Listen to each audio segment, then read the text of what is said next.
주 안에서 평안하셨습니까? 예.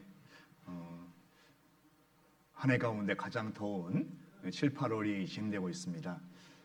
물론 더워서 좋은 것도 있는데 많은 어려움이 있습니다. 특별히 건강관리 잘 하시고, 그리고 7, 8월에 진행되는 학예수양에 함께 기도해 주시고 많은 전도의 시간이 되었으면 좋겠습니다. 함께 기도하시겠습니다.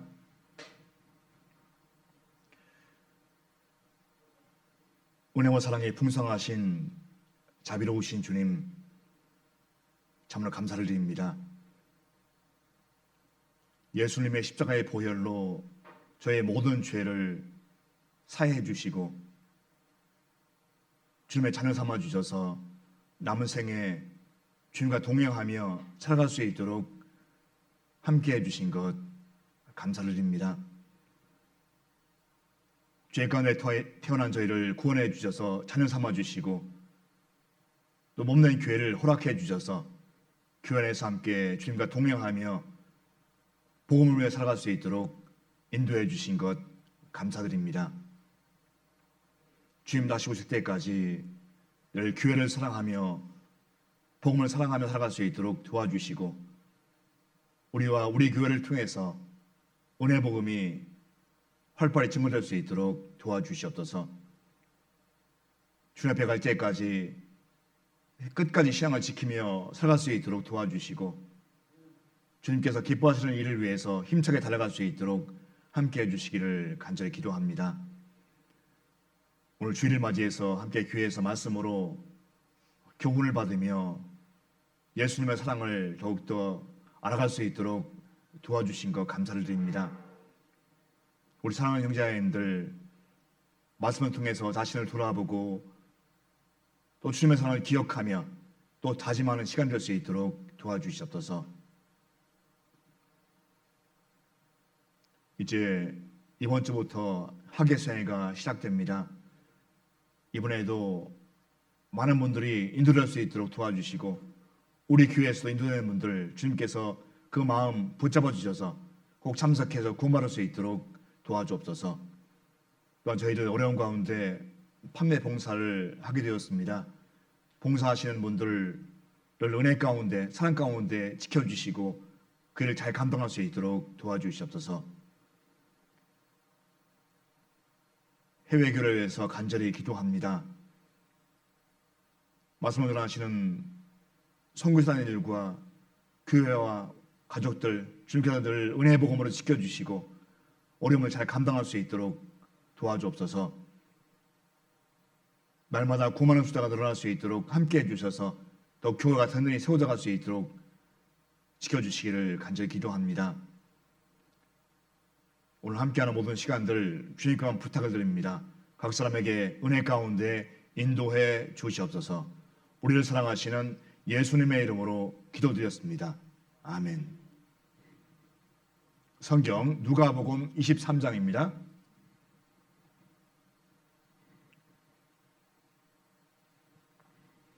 누가복음 23장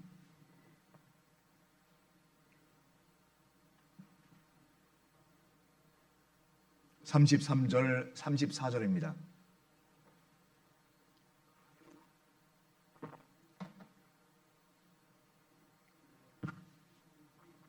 누가복음 23장 33절 34절입니다.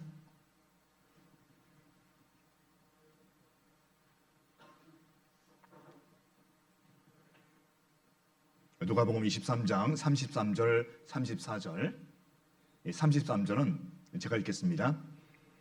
해골이라 하는 곳에 이르러 거기서 예수를 십자가에 못 박고 두 행악자도 그렇게 하니 하나는 우편에 하나는 좌편에 있더라. 34절 말씀은 같이 읽겠습니다. 이에 예수께서 가라사대 아버지여 저희를 사하여 주옵소서. 자기의 하는 것을 알지 못함이니이다 하시더라. 저희가 그의 옷을 나누어 제비 뽑을세. 성경의 주인공이신 예수님께서 십자가에 못 박힌 후에 거의 운명하시기 직전에 7마디 말씀을 하셨습니다. 그 상태는 인간이 당해야 할 고통을 제일 크게 당하는 시기입니다. 조금 있으면 이제 운명하십니다. 머리에 가시멜로관 쓰시고 십자가에 달리기 전에 채찍에 120대를 맞으셨습니다. 그 몸으로 십자가의 길을 걸으셨고 또 넘어지셨고 다시 일어나셨습니다. 그리고 예수님께서는 골고다 언덕에 십자가에 못이 박혔습니다. 오전 9시에 못 박히신 예수님 오후 3시에 운명하셨습니다. 장장 6시간의 고통을 참으신 것입니다. 그리고 성경은 그 상황을 정확히 기록하셨고, 그리고 이제 오늘과 다음 시간에 배울 운명하시기 직전에 하신 7마디 말씀을 통해서 우리에게 많은 교훈을 주십니다. 그 7마디라고 해서 7언이라고 합니다. 가상, 가가 바로 십자가입니다. 상은 위에입니다. 십자가 위에 7말씀입니다. 운명하시기 직전에 하신 7마디 말씀. 성경은 모두 다 중요하지만 특별히 그 7마디 말씀 너무나 중요한 말씀입니다. 다른 말로 하면 바로 예수님의 마지막 유언의 말씀입니다. 유언. 우리도 이 세상에서 유언의 말씀을 들을 때도 있고 아니면 글로 접할 때도 있습니다. 그 읽을 때 어떻습니까? 숙연해집니다. 한 인간이 살아오면서 가장 원하는 것, 후손들에게 바라는 것을 표현하는 것이 바로 유언이잖아요. 그리고 그 유언의 글을 읽으면서 우리가 동일하게 적용을 해봅니다. 나는 어떤 유언을 하게 될까? 그거 생각하면서 준비를 하게 됩니다. 유언의 말은 가장 진실된 것이고 가장 원하는 것입니다. 예수의 유언의 말씀이 바로 가상 7언입니다. 그 7마디 말씀 한 절 한 절을 묵상하다 보면 더 구원의 확신이 생길 뿐만 아니라 더욱더 복음을 살고자 하는 강력한 힘이 주어지는 경험을 하게 됩니다.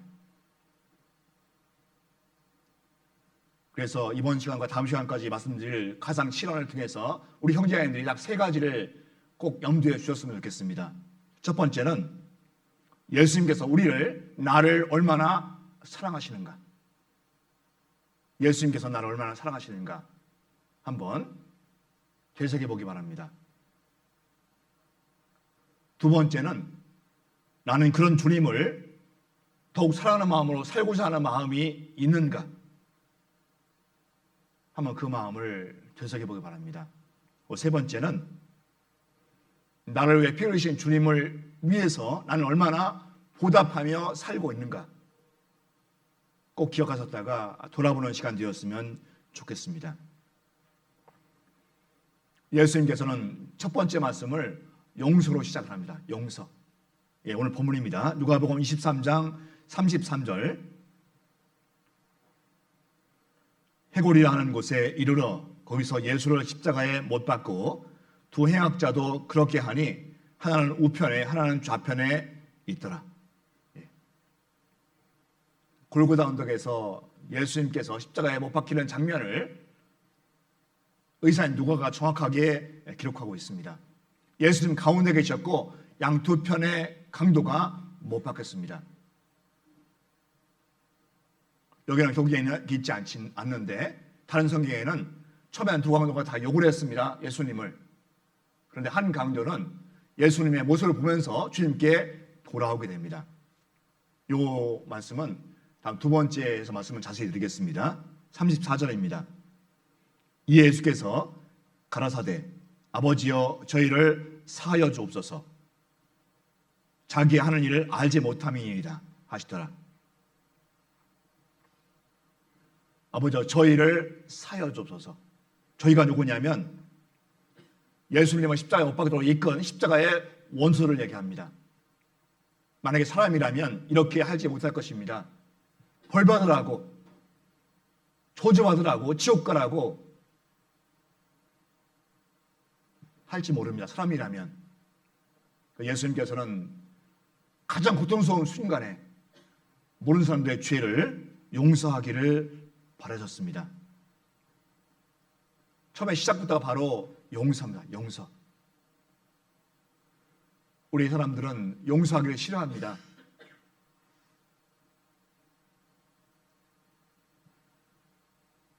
우리 마음에 아주 아픈 고통을 준 사람들을 보복하기를 원하잖아요.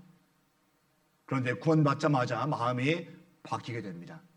구원받기 전에는 죽일 사람이었는데 구원한 후에는 말씀을 배우고 주님의 사랑이 더욱더 새겨진다면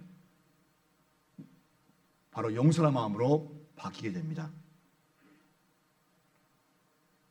아버지여 저희를 사하여 주옵소서. 이 사자가 바로 용서할 사자입니다. 다른 말로 하면 저희를 용서해 주십시오. 그 이유가 무엇이냐면 자기의 하라는 것을 알지 못함입니다. 그 당시 바리새인 서기관들 예수님의 이적을 봤습니다. 능력을 봤습니다. 그런데 관심은 다른 데가 있는 거예요. 예수를 믿는 것이 아니라 정반대로 살게 됩니다. 아버지여 저희를 사하여 주옵소서. 이 말씀을 통해서 우리가 알 수 있는 것은 예수님께서는 죽음의 순간에서도 하나님께 대한 신뢰와 사랑을 결코 잃지 않았습니다. 그 사랑을 버리지 않으셨습니다. 예수님께서는 자기 자신을 영원히 버리시는 것이 아니라 죄인을 구원하시기 위해서 잠시 아들을 버리신다는 것을 아셨기 때문에 그렇습니다. 아셨지만 그 고통은 똑같습니다. 우리 인간에 당하는 고통과 똑같습니다. 그 순간에 예수님께서는 용서 못할 죄인들의 죄를 용서해 주셨습니다. 그 죄 용서는 예수는 십박에 못 박는 바리새인 서기관들, 유대인들뿐만 아니라 이 땅의 모든 사람들입니다. 이 땅의 모든 사람들의 죄를 다 용서하셨습니다. 더구나 제일 중요한 것은 나를 살리기 위해서 십자가의 고통을 감당하신 것입니다. 그 놀라운 사실을 통해서 우리의 죄가 용서가 되었습니다. 그리고 그 사실을 깨달은 분들에게, 그리스도인들에게, 죄사함을 받는 분들에게 똑같이 용서하라고 하십니다. 우리 형제님들 구원하는 때부터 지금까지 얼만큼 용서하며 사셨는가요? 혹시 아직도 용서 못하는 분 계신가요? 나는 다 용서하는데 저것은 용서 못해. 물론 그런 말을 들어보면 이해가 됩니다. 그렇지만 오늘 말씀을 통해서 그분까지 용서할 수 있는 마음이 되었으면 좋겠습니다.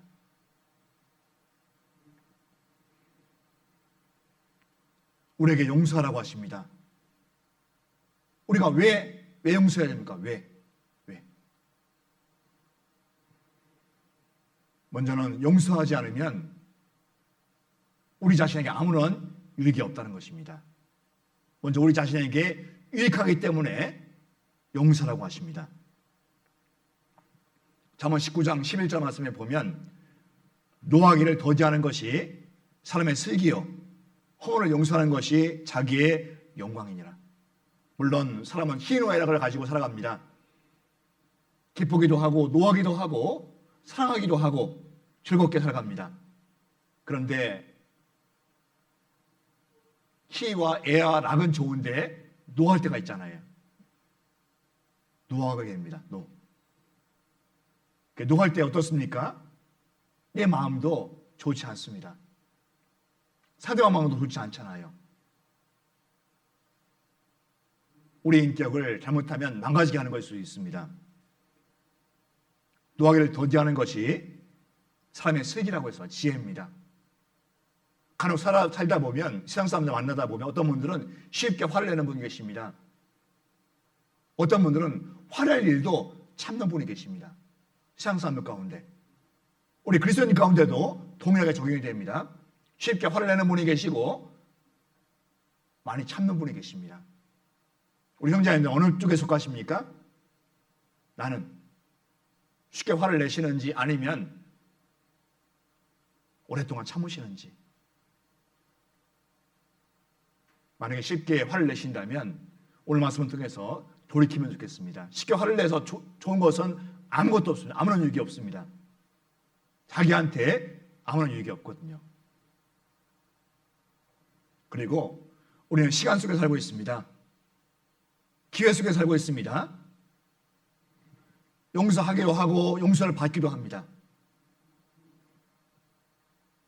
왜 용서해야 되냐면 우리가 용서받을 수 있는 기회는 항상 있는 것이 아닙니다.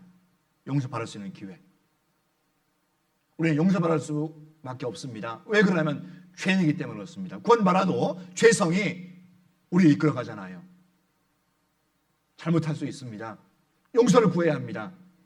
만약에 그때 내가 용서하지 않으면 상대방은 용서하지 않습니다. 우리는 반드시 용서받을 기회가 있습니다. 그 일을 생각하고 나에게 어려움을 겪게 하는 분들을 용서해야만 됩니다. 그리고 용서하지 않으면 틈을 타는 것이 있잖아요. 바로 마귀가 틈을 타게 됩니다. 용서하지 않으면 마귀는 우리의 틈을 노립니다. 허점을 노립니다. 주님을 싫어하는 마음을 노립니다. 크게 부풀립니다. 그 우리를 이끌어가잖아요. 바쁘니까 몸이 아프니까 교회 가기 싫습니다. 말씀 보기 싫습니다. 기도하기 싫습니다. 그런 마음을 마귀가 잘 알고 있습니다. 가만히 있지 않잖아요. 그게 부풀립니다. 그래, 좀 쉬었다가 해. 좀 몸 나으면, 마음 되면 그때 해. 그때 해도 늦지 않아. 잘못하면 마귀와 동행하며 살아갈 수 있거든요. 잘못하면. 그때 특별히 조심해야 됩니다. 성경 우리 고린도 후서 2장 보겠습니다. 고린도 후서 2장 10절 11절입니다. 고린도 후서 2장 10절 11절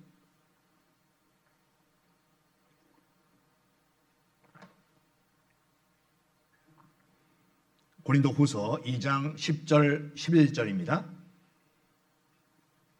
같이 읽겠습니다.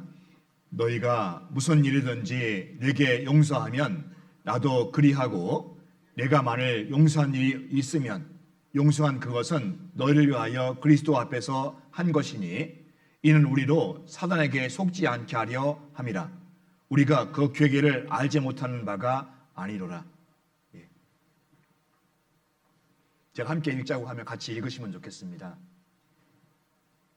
너희가 무슨 일이든지 네게 용서하면 무슨 일이지입니다. 내가 용서하고 싶은 건 용서하는 것이 아니라 다입니다. 다. 모두 다입니다. 네게 용서하면 나도 그리하고 주님께서 우리에게 용서해 주신다는 것입니다. 그 이유는 사단에게 속지 않게 하기 위해서입니다. 사단에게 속지 않게 하기 위해서. 용서하지 않을 때, 용서 못할 때 사탄 마귀에게 속을 수가 있거든요. 용서 못할 때 그 마음이 어떻습니까?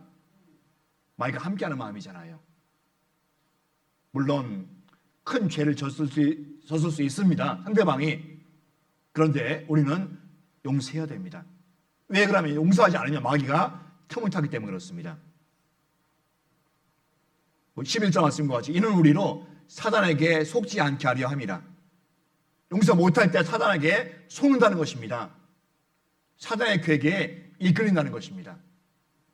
우리가 그 괴계를 알지 못하는 바가 아니로라. 사단은 우리보다 뛰어나거든요. 우리의 약점을 부풀립니다. 이끕니다. 그리고 신앙생활을 못하게 이끌거든요. 지구가 동의하지 않도록 이끌게 됩니다. 용서하지 못할 때 별이 사단에게 이끌 수가 있다는 것입니다. 에베소서 4장 27절에 말씀하시기를 마귀로 틈을 타지 못하게 하라. 용서하지 못할 때 틈이 생깁니다. 그 용서하지 못할 때 틈이 커집니다.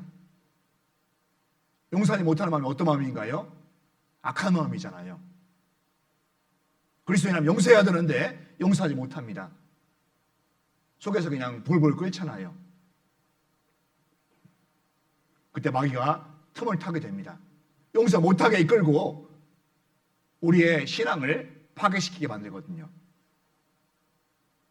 특별히 용서 못하는 일이 있다면 아주 위험한 것입니다. 용서는 모두 답니다. 다. 나 저것은 용서하는데 저것은 용서 못해 라는 것은 정답이 아닙니다. 다 용서해야 됩니다. 그리고 용서하지 않으면 사단의 괴계에 따라서 시험에 빠질 수밖에 없습니다. 우리 주기도문에 보면 누가복음 11장 4절 끝부분에 보면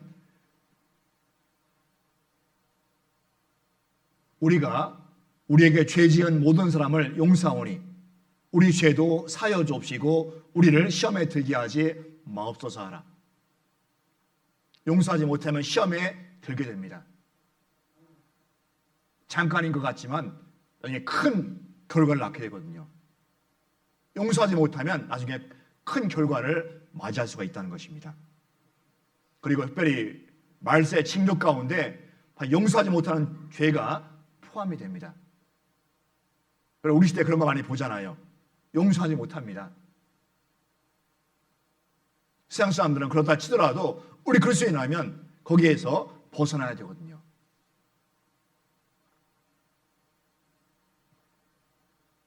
디모데후서 3장 3절에 보면 온통함을 풀지 아니하며 용서 못하는 것입니다. 이 말세에 나타난 징조 가운데 특별한 징조거든요. 우린 그것을 보고 살고 있습니다. 우린 거기에 해당이 돼서는 안 되잖아요. 용서해야 됩니다. 제일 중요한 것은 나도 언젠가는 용서받을 일이 분명히 있다는 것입니다. 나도 언젠가는. 죄성을 가진 인간은 사람은 실수를 하고 죄를 지을 수밖에 없거든요. 상대방에게 피해를 줍니다. 그때 용서받아야 되잖아요. 내가 용서하지 않으면 상대방도 나를 용서하지 않습니다. 성경 마태복음 6장 보겠습니다. 마태복음 6장 14절 15절.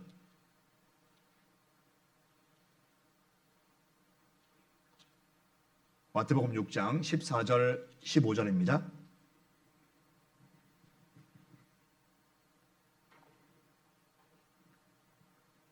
(6장 14절 15절) 같이 읽겠습니다. 너희가 사람의 과실을 용서하면 너희 천부께서도 너희 과실을 용서하시려니와 너희가 사람의 과실을 용서하지 아니하면 너희 아버지께서도 너희 과실을 용서하지 아니하시리라. 참 놀라운 말씀이 여기 있습니다. 내가 하면 해주시고 하지 않으면 해주지 않습니다. 무엇입니까? 용서입니다. 용서. 우리는 완전하지 못합니다. 실수하고 죄를 범할 수 있거든요. 용서받아야 할 존재입니다. 따라서 우리는 용서해야 됩니다. 우리는 언젠가 반드시 나도 용서받을 일이 생기게 됩니다. 똑같이 복음받을 수 있거든요. 성경은 용서의 범위를 말씀하십니다. 용서의 범위. 얼마큼 용서하느냐? 마태복음 18장 22절의 말씀을 보면 베드로가 여쭤봅니다. 예수님께 주여 형제가 내게 죄를 범하면 몇 번이나 용서해 주리까? 7번까지 하오리까? 여쭤봅니다. 예수님께서 하신 말씀입니다. 예수께서 가라사대 내게 이르노니 7번뿐 아니라 70번씩 7번이라도 할지니라. 1번씩 7번 7째 449, 490번입니다. 490번만 용서하고 491번째는 용서하지 말라는 얘기냐? 그게 아니잖아요. 끝까지 용서하는 것입니다. 끝까지. 쉽지 않습니다. 그렇지만 그리스도의 마음을 가진 분들은 그렇게 할 수 있습니다. 기도하고 준비한다면. 왜 그러냐면 나는 제일 큰 용서를 받았잖아요. 우리들은. 이 땅에 죄사함 하는 것보다 더 큰 용서는 없습니다. 제일 큰 용서를 받은 우리들은 용서할 수가 있는 것입니다. 곧 받아야 가능합니다.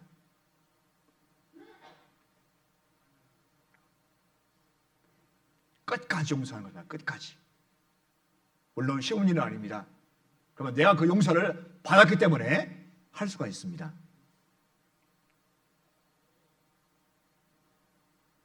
그리고 용서한 후에는 주님의 사랑을 더하라고 하십니다. 사랑을 더하라. 우리 성경 골로새서 3장입니다. 골로새서 3장 13절 14절 골로새서 3장 13절 14절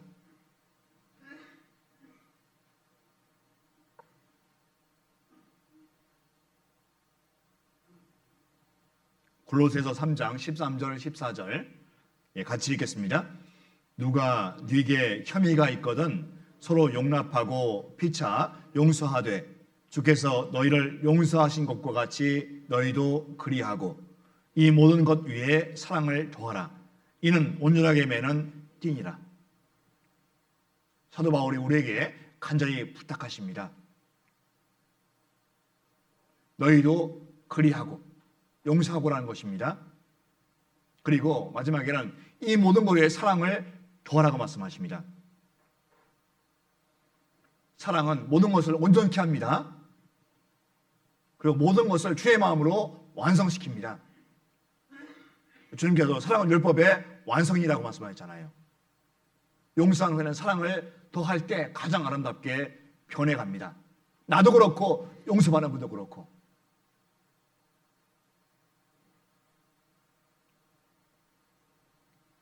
그 사랑은 모든 덕목을 주님의 마음과 같이 하나로 통일시킵니다. 그리고 균형 있게 그 덕목들을 사랑할 수 있도록 우리 이끌어주거든요. 그것이 바로 사랑입니다. 사랑. 우리는 이 땅에 사랑을 얻기 위해서 태어났습니다. 사랑을 얻기 위해서 인생을 사는 것입니다. 그 사랑이 바로 복음이거든요.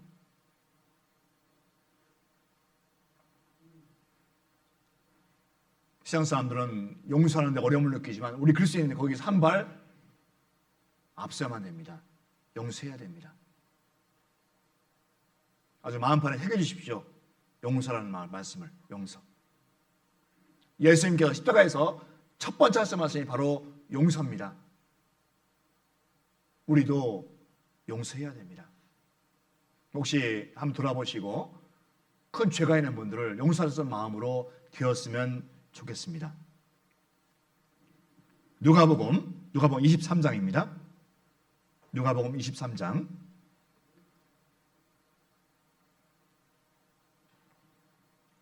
39절부터입니다. 누가복음 23장 39절부터 43절입니다.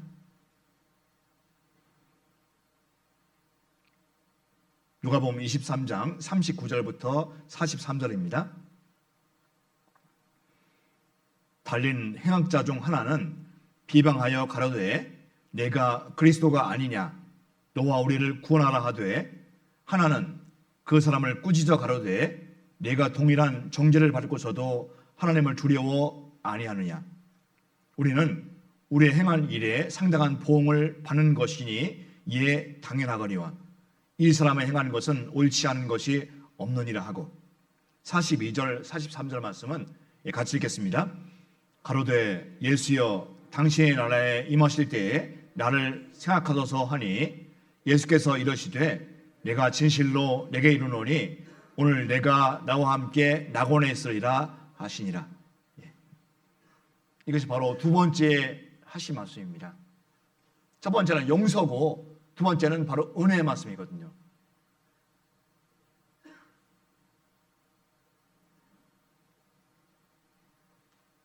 그 두 번째 말씀은 예수님의 은혜로만 구원받을 수 있다는 것을 말씀하고 있습니다. 나의 행위가 아닙니다.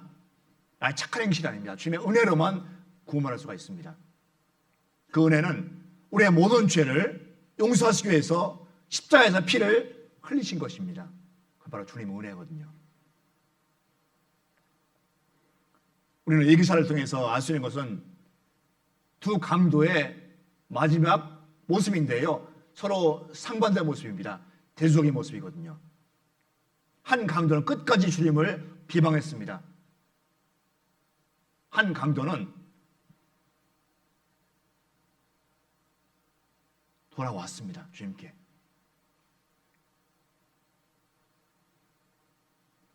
고마지 않은 한 강도는 조금 직전까지 고마울 수 있는 기회를 잃어버렸습니다. 기회. 우리도 인생을 살다 보면 많은 기회가 주어지잖아요. 근데 중요한 것은요, 반드시 기억해야 할 것은 주님을 위한 기회라면 놓지 않아야 됩니다. 주님을 기쁘시게 하는 기회라면 잡아야 되거든요. 나를 위해서, 주님을 위해서입니다. 그렇게 되면 내 신앙이 성장하고 상급으로 연결이 되거든요. 하루하루 살아가면서 주님을 위한 기회가 주어지게 됩니다.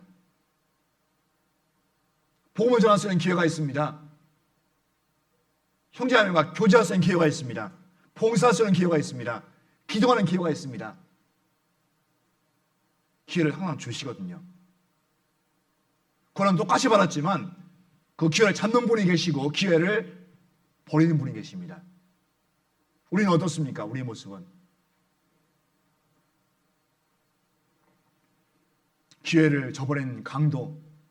이 기사를 읽을 때마다 너무나 안타까운 거예요. 이 해학자의 마음은 이 세상 사람의 마음과 이 세상 사람들, 고마지 않은 사람들의 마음과 똑같습니다. 우리도 고맙기 전에는 그런 마음이었거든요. 욕심만이 중요했습니다. 욕심만. 영혼과 넷에 관심이 없었습니다. 강도가 똑같잖아요. 그리고 하나님 앞에서 자신의 죄인임을 깨닫지 못했습니다. 구원받기 전에 분명히 내가 죄인이라는 것을 분명히 깨달아야 되잖아요. 죄의 사함으로 말미암은 구원이라는 말씀을 통해서 우리가 알아야만 됩니다.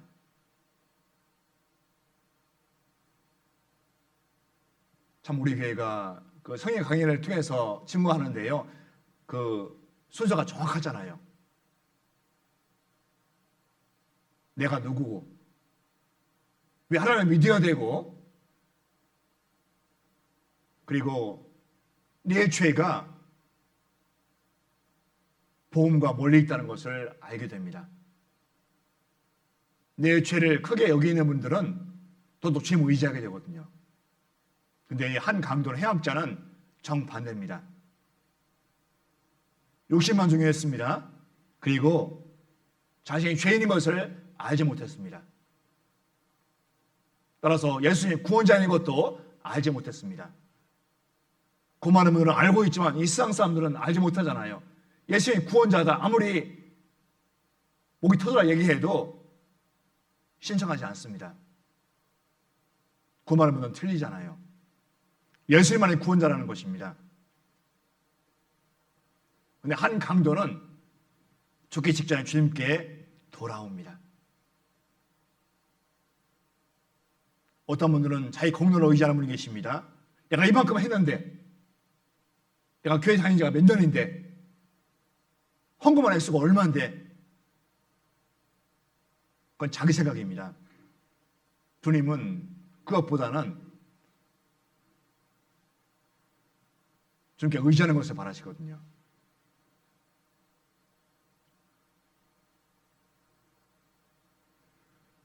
한 강도의 마음의 변화는 우리 구원할 때 마음과 똑같습니다. 가만히 살펴보면 한 강도의 마음과 구원받기 전에 우리의 마음과 똑같거든요.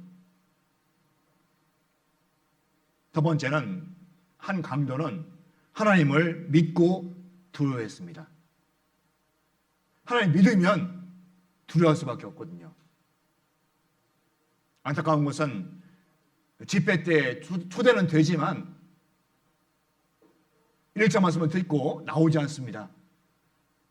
왜 그렇습니까? 하나님을 믿지 않습니다. 믿지 않으니까 하나님을 두려워하지 않습니다. 하나님께서 살아계신다. 분명한 믿음이 있다면요. 두려움이 생길 수밖에 없습니다.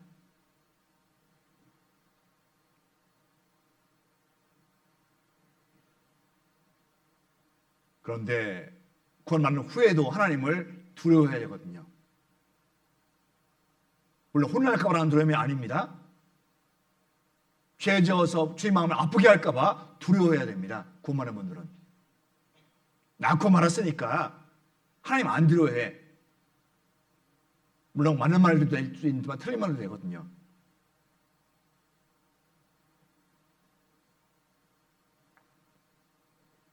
하나님을 믿고 두려워했습니다. 한 강도는. 그리고 하나님을 두려워하게 되면요, 자신의 죄를 깨닫게 됩니다. 연결됩니다. 하나님 두려워할 때 내 죄를 알게 되거든요.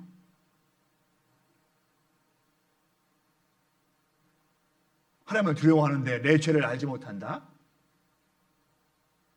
연결이 되기 때문에 그렇습니다.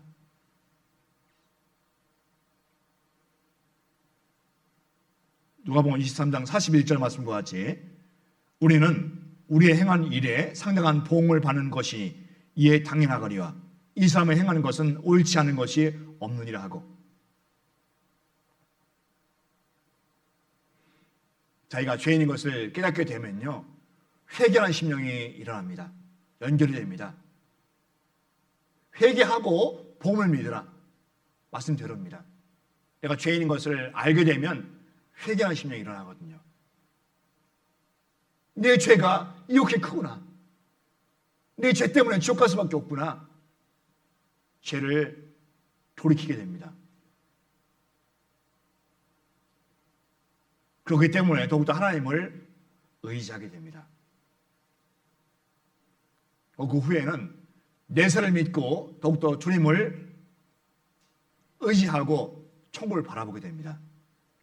42절 말씀과 같이 가로되 주 예수여 예수여 당신이 나라에 임하실 때에 나를 생각하소서.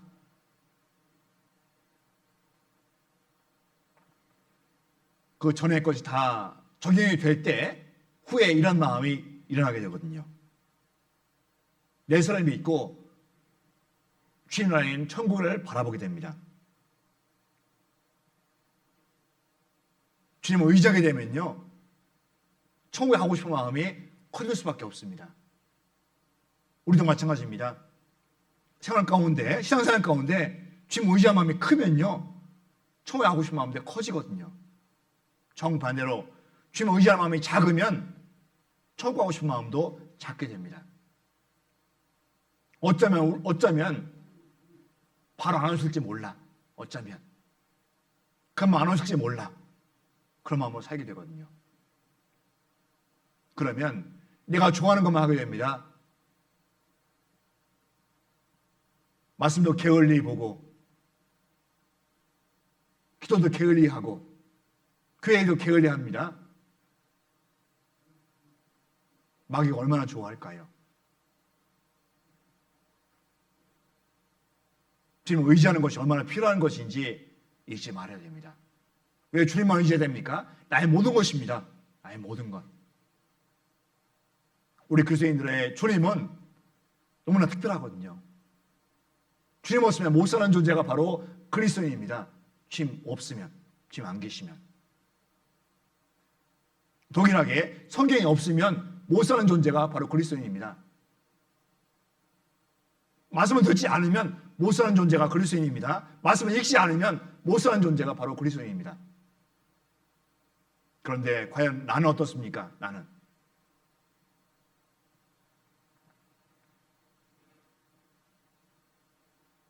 주님 말씀 얼마나 묵상하는 시간이 있습니까?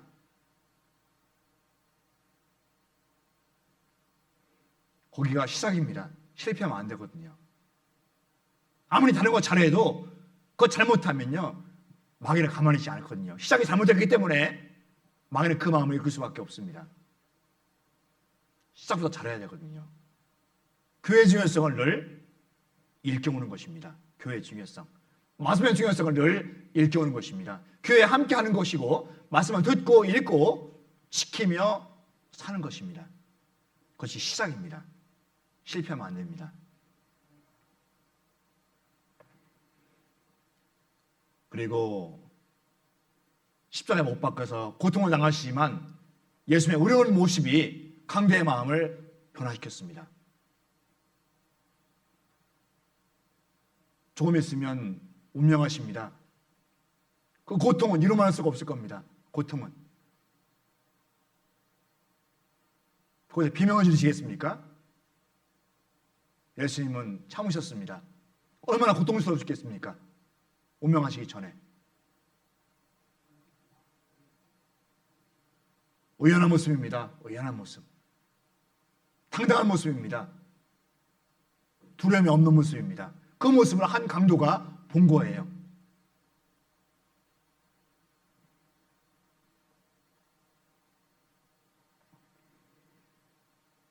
우리도 이런 모습을 본받으면 됩니다.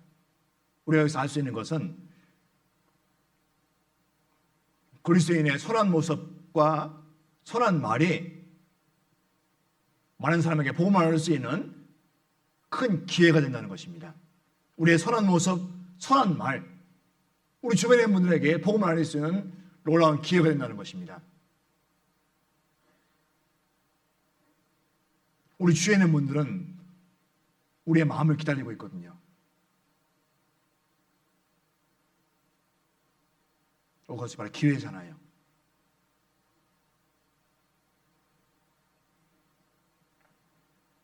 성경 마태복음 5장입니다.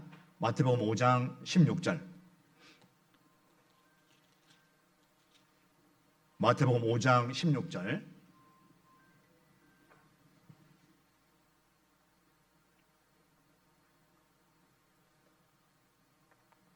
마태복음 5장 16절입니다. 예, 같이 읽겠습니다. 이같이 너희 빛을 사람 앞에 비치게 하여 저희로 너희 착한 행실을 보고 하늘에 계신 너희 아버지께 영광을 돌리게 하라. 이같이 너희 빛을 사람 앞에 비치게 하여 등불이 가벼운 등불이 죄의 환경을 환하게 밝히듯이 이같이 너희 빛을 우리 생명의 빛이 있습니다. 사람 앞에 비치게 하여 고의적이 아닙니다. 등불을 들고 있으면 귀가 환하게 됩니다. 억지가 아니잖아요. 자연스러운 것입니다. 당연한 결과입니다. 마찬가지로 고만한 그리스도인들에게 빛이 바랍니다. 빛. 생명의 빛을 바랍니다. 이같이 너희 빛을 사람 앞에 비치게 하여 억지가 아니라 자연스러운 것입니다. 빛을 가지고 있으면 빛이 드러나게 됩니다. 저희로 너희 착한 행실을 보고 놀라운 것은 주변 분들이 우리의 행실을 보게 됩니다. 우리의 말과 행동을 보게 됩니다. 에이, 좀 하다가 말겠지. 좀 저렇게 하다가 말겠지. 라고 했는데 꾸준한 모습을 보잖아요. 그러면 놀랄 수밖에 없습니다.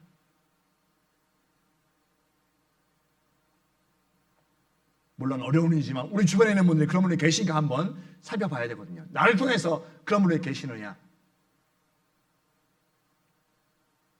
잘못하면 욕을 먹을 수가 있거든요. 하나님을. 나의 말과 행동을 통해서 하나님을 욕을 먹을 수가 있습니다. 너 행실 보니까, 너 말투 보니까 하나님 죽었다고 할 수 있거든요. 내 잘못입니다. 나의 행함, 믿음이 말이 잘못된 것입니다. 우리의 모든 행실이 다 드러나게 되어 있습니다. 특별히 어느 생활. 말 한마디 때문에 형제에 대한 마음을 너무 아프게 만들 수 있거든요. 그래서 기도가 필요한 것입니다. 기도하지 않으면 모를 수가 있습니다.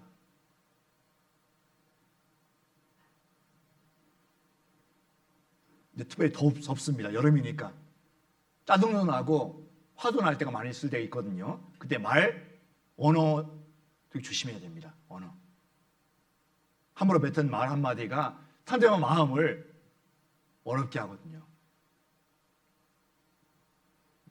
특별히 집회나 수양회를 앞두고 특별히 유의해야 됩니다. 특별히 가족들에게도. 말 한마디 때문에 복음이 막힐 수가 있거든요.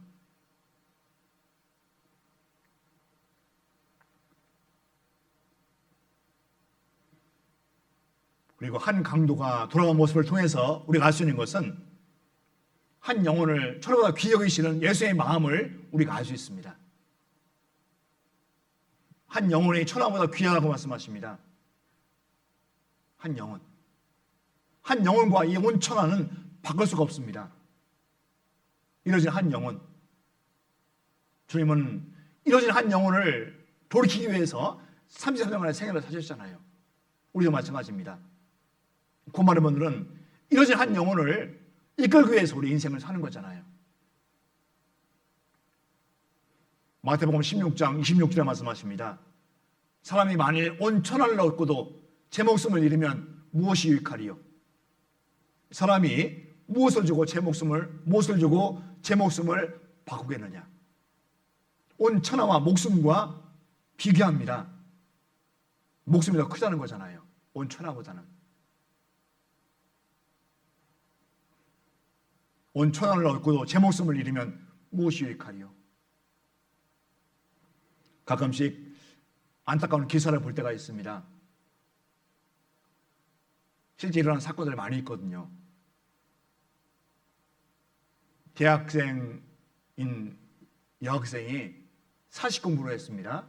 그 어려운 시험, 사법시험을 공부했습니다. 근데 졸업하기 전에 시험에 합격했습니다.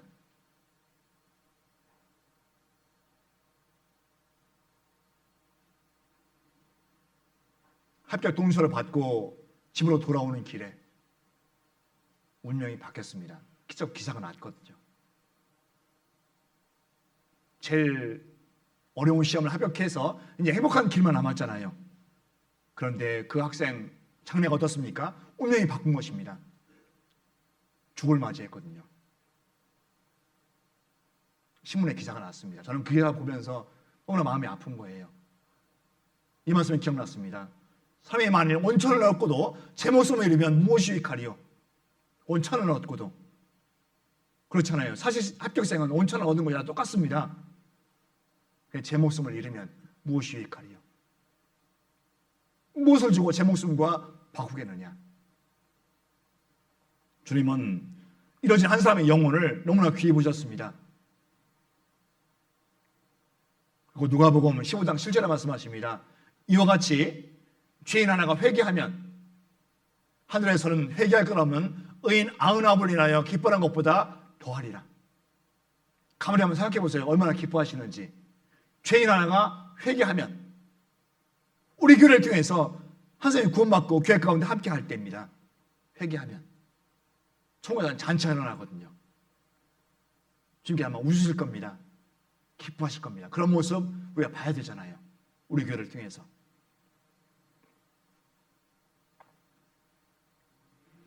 내가 오늘 나와 함께 낙원에 있으리라. 곧 많은 분들의 죽음 후에 가게 될 낙원이 있습니다. 낙원. 이 낙원은 엄밀히 말하면 영혼이 가 있는 천국입니다. 음부는 지옥에 가 있는 영혼만 가 있는 지옥이거든요. 고통은 똑같이 받습니다. 음부에서도. 한 사람이 살다가 구원받고 운명을 달릴 때가 있잖아요. 그때 바로 영혼이 낙원으로 갑니다. 바로 죽자마자. 그 낙원에 있는 영혼이 천년왕국이 끝난 후에 함께 살려서 천국으로 가거든요.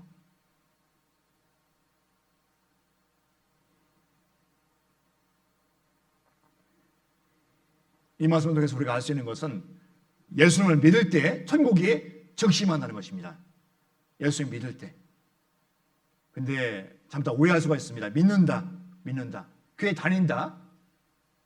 그렇게 알고 있는 분이 간혹 계세요. 다른 교단에 있는 분들입니다. 교회 다니는 것이 믿는 것이냐? 교회 다녀도 안 믿는 분이 계시거든요. 제가 종종 말씀드립니다. 내가 왜 교회 다니는가? 내가 왜 교회에 나오는가? 자문할 필요가 있거든요. 오늘 답은 나옵니다. 그런데 그렇게 하느냐? 못할 수가 있습니다. 자주 물어봐야 됩니다. 내가 왜 교회 왜 나가는가?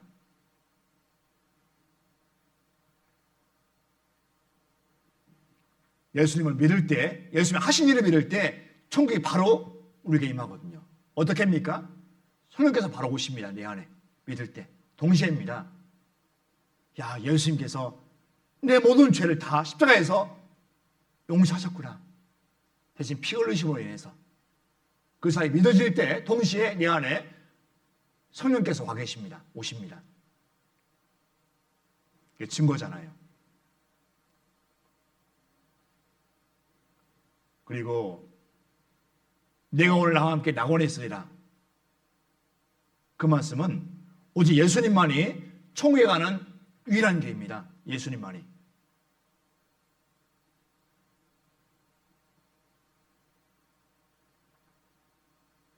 얼마 전에 그 라마단 행사 때문에 수많은 사람이 생명을 잃었습니다. 작은 숫자가 아니거든요. 잘못 믿고 있는 믿음인데 그것이 옳은 것이냐?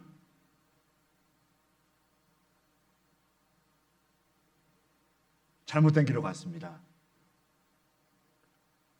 예수님만이 천국에 이르는 이러한 길이라는 것을 무시하며 살아갑니다.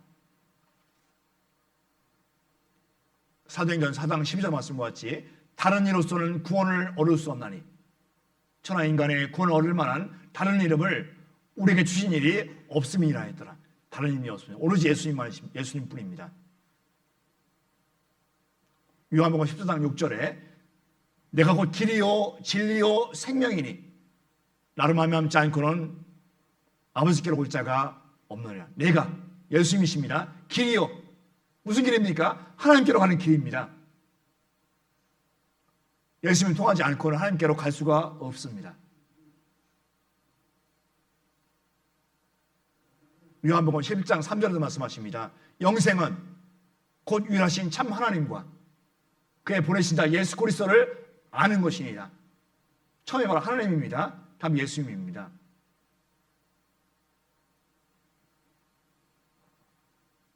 너무 안타까운 것은 유대인들 많은 사람들은 하나님만 믿지 예수님만 믿지 않잖아요. 물론 우리 시대에 메시아적 주라고 해서 유대인들이 구원하는 분이 있는데 좀 생각하고 틀린 경우가 많이 있습니다.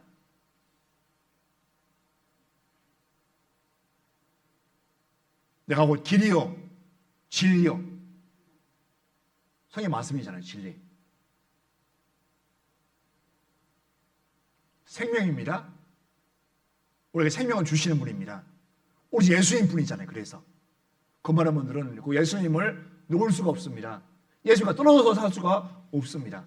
다른 말 하면 성경과 동행해야 되거든요. 성경과. 제가 자주 말씀드리지만 성경을 지키는 쪽으로 마음을 두어야 됩니다. 지키는 쪽으로. 듣고 읽고 암송하고 끝나는 것이 아니라 지키는 쪽으로 마음을 두었으면 좋겠습니다. 지켜가는 모습을 보면서 감사한 마음으로 살았으면 좋겠습니다.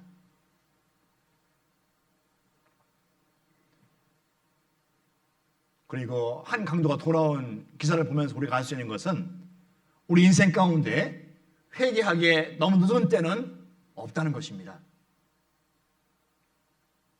간혹 가다가 말 야만 자를 상담할 때가 있는데요. 그런 말을 듣게 됩니다. 너무 늦었어요. 아닙니다. 살아있잖아요. 아직까지는. 그 기회거든요. 우리 인생 가운데 회개하기에 너무 늦은 때는 없습니다. 살아있다면 포기하지 않아야 되거든요.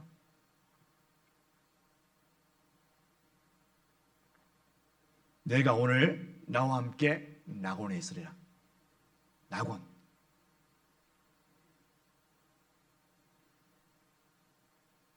주님 다시 오실 때까지 살아계신다면 우리는 바로 꾸러님 받거든요.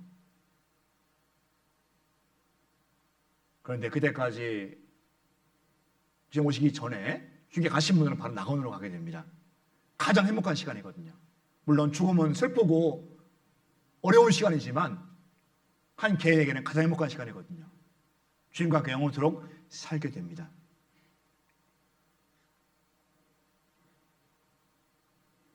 내가 오늘 나와 함께 낙원에 있으리라. 바로 주님의 은혜입니다. 첫 번째는 용서고 두 번째는 은혜입니다. 요한복음 19장 보겠습니다. 요한복음 19장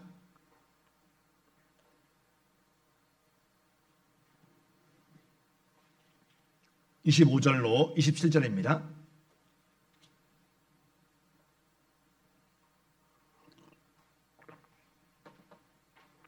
요한복음 19장 25절로 27절입니다.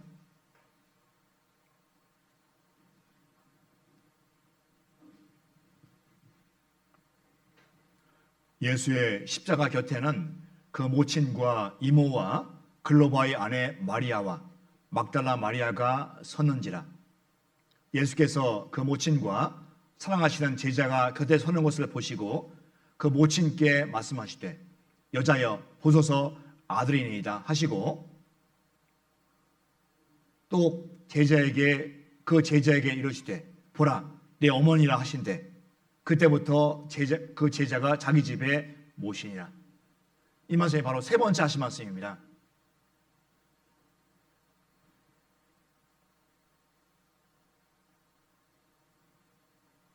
여자여 보소서 아들이니이다. 세 번째 하신 말씀입니다. 여기 우리 성경에 보면 여자여라고 되어 있습니다. 호칭이 여자여. 한번 더 오해할 수가 있습니다. 이 여자여라는 호칭은 그 당시 귀부인에게 높여서 볼 수 있는 호칭이거든요. 우리 시대 말로 하면 여사여라는 표현이 똑같아서 여사여. 여사랑 여자랑 똑같은 사람이지만 호칭이 틀리잖아요. 여자라고 하면요 기분 나쁠 수 있습니다. 근데 여사님 그러면요 그래도 나 인정해 주는구나. 우리 말도 그렇잖아요.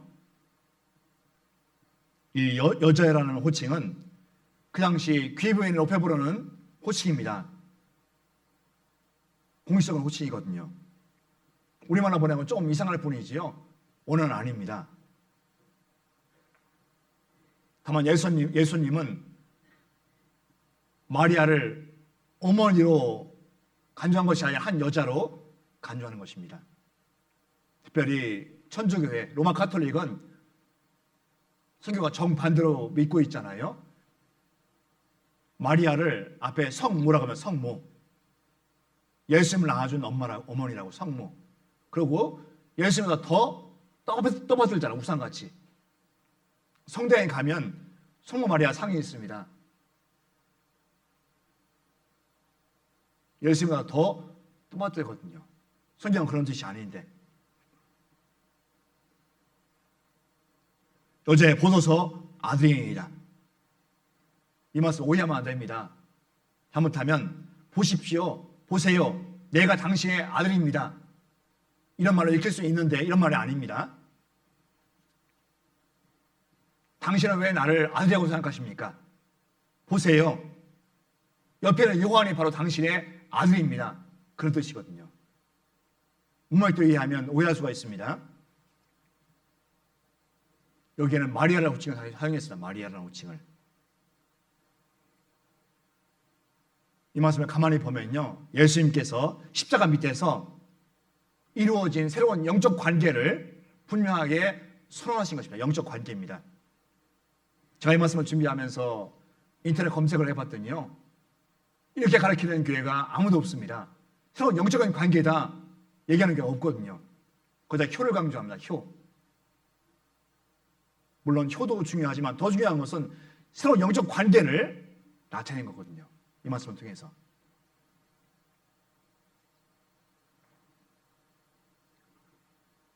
십자가 밑에 새로운 영적 관계가 시작된 것입니다. 우리 성경 마태복음 12장 보겠습니다. 마태복음 12장 50절입니다. 마태복음 12장 50절.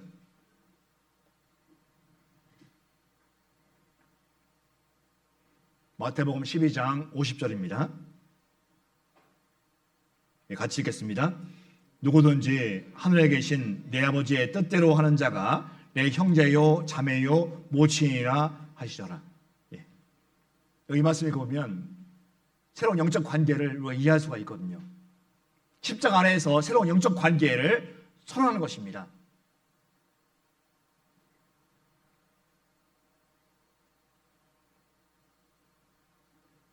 여기 말씀한 대로 하나님의 뜻대로 행하는 자는 누굽니까? 먼저는 구원하는 분들입니다. 그게 제자들이거든요.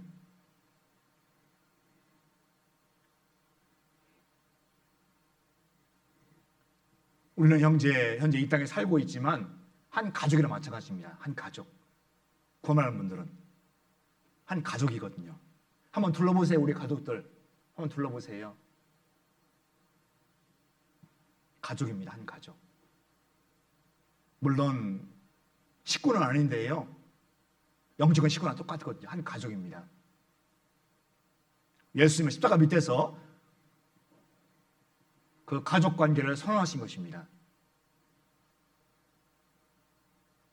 마찬가지로 그리스도인들은 그리스도 안에서 새로운 형제 자매가 된 사람들이거든요. 그리스도 안에서. 물론 집도 틀리고 생활도 틀리지만 구원했다는 것 자체로 한 가족이잖아요. 한 형제 자매입니다. 형제님 자매님 그 호칭이 얼마나 놀라운 호칭인지 아십니까? 형제님 자매님 그 호칭 받는다는 것이.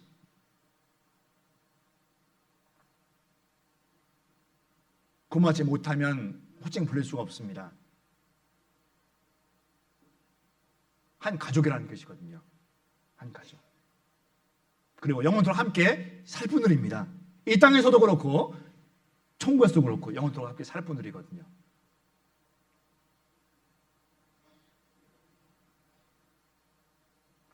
성경 요한복음 1장 보겠습니다.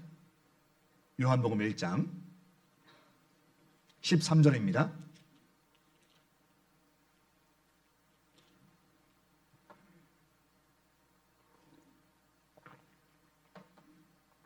요한복음 1장 13절. 예, 같이 읽겠습니다. 이는 혈통으로나 육정으로나 사람의 뜻으로 나지 아니하고 오직 하나님께로서 난 자들이니라. 예. 누구를 얘기하냐면 12절 말씀과 같이 영접하는 자입니다. 영접하는 자. 그런데 그 영접이라는 말이 우리 시대에 잘못 악용이 되고 있습니다. 우리 시대가 보거든요. 특히 미국에서 시작된 그 연혈식 기도가 우리나라에도 많이 행해했잖아요. 수양회 때 간혹 그런 분들 만나게 됩니다. 또 구원 받았다고 얘기하면 우리는 동그래지잖아요. 그러냐고 안 합니다. 어떻게 해요? 물어보잖아요. 다른 교단에 있는 분이 저 구원 받았습니다 얘기하면요. 반갑기도 하지만 어떻게 해요? 어떻게 구원 받았습니까? 물어보잖아요. 그런데 어떤 분은 영접 기도했다고 얘기합니다. 영접 기도했다고. 영접 기도 내용은 사실입니다. 정확히 성의가 맞거든요. 그런데 아멘 했다고 해서 주에 믿었냐? 아닙니다. 영접 기도 하고도 귀에 안 나오는 분 많이 있거든요. 그건 감정이 아닙니다. 영접 기도는. 그건 감정에 의지하거든요. 감정. 그 영접하는 자가 무엇입니까? 영접 기도를 따라하는 것이 아니라 예수님께서 우리에게 해주신 놀라운 사실을 마음속에 믿는 것입니다. 예수님께서 왜 십자가에 피를 흘리셨냐? 나가 어떤 관계가 있는가를 분명히 알고 믿는 분들이거든요. 영접하는 자. 이는 혈통으로나 어머니 아버지가 교회 다닌다고 해서 본인 교회 다니는 거 아니잖아요. 혈통으로나 육정으로나 육신의 의지입니다. 내가 믿어야겠다 해서 물론 그것도 필요하지만요. 성령께서 도와주셔야 됩니다. 물론 그것도 필요한데 성령께서 도와주지 않으면 자기 생각뿐이거든요. 육정으로나 그럼 전도하다 보면 그런 분 계시잖아요. 죽기 몇 번 전에 내가 믿는다고. 죽기 몇 번 전에. 그게 바로 의지입니다. 육정입니다. 그것이. 안 되거든요. 사람의 뜻으로 나지 아니하고. 내가 믿고 싶다고 해서 믿어지는가요? 주께서 도와주셔야 됩니다. 오직 하나님께서 난 자들이나. 오직 하나님께서 난 자들이나. 이 구원의 복음에 전해진 교회에 함께 있다는 것은 놀라운 것입니다. 내가 있다는 것이 놀라운 것이잖아요. 그런 마음이 신앙생활의 시작입니다. 감사한 마음으로 사는 것이잖아요.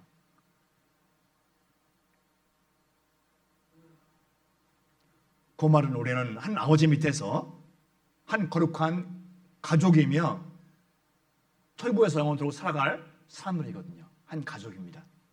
성경 히브리서 2장 보겠습니다. 히브리서 2장 11절입니다. 히브리서 2장 11절.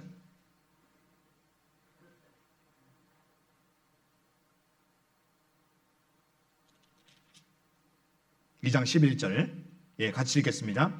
거룩하게 하시는 자와 거룩하게 함을 입은 자들이 다 하나에서 난지라.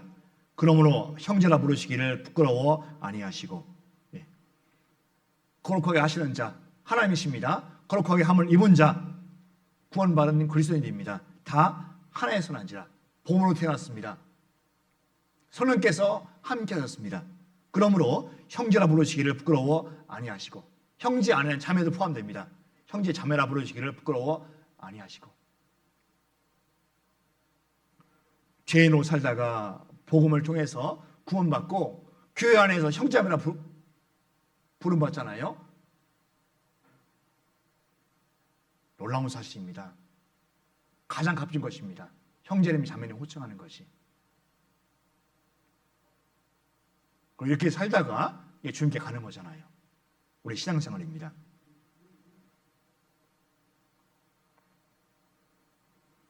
에베소서 2장 19절 말씀에 보면 그러므로 이제부터 너희는 외인도 아니요 손도 아니요 오직 성도들과 동일한 시민이요 하나님의 권속이라고 말씀하십니다.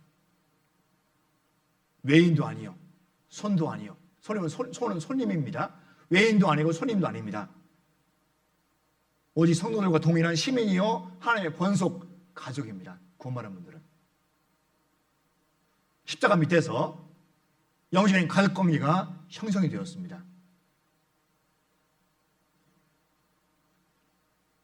오늘 세 가지 살펴봤습니다. 첫 번째가 바로 용서입니다. 용서. 우리는 용서를 받았고 용서해야 됩니다. 두 번째가 은혜. 내가 오늘 함께 낙원했으리라. 주님께서 거저 주신 것입니다. 그 은혜를 늘 기억해야 됩니다. 그리고 자주 은혜 가운데 동행하는 모습을 살펴봐야 되거든요. 은혜 가운데 동행하지 않으면 격기로 갈 수밖에 없습니다. 세 번째가 바로 아들입니다. 아들. 십자가 밑에서 영적으로 이루어진 새로운 관계거든요.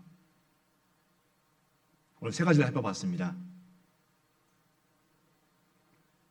이제 앞으로도 우리 형제님들 앞으로 다른 사람들을 용서해야 됩니다. 용서. 주의 마음으로 다른 사람을 용서해야 됩니다. 그리고 주님의 주신 은혜를 기억해야 됩니다.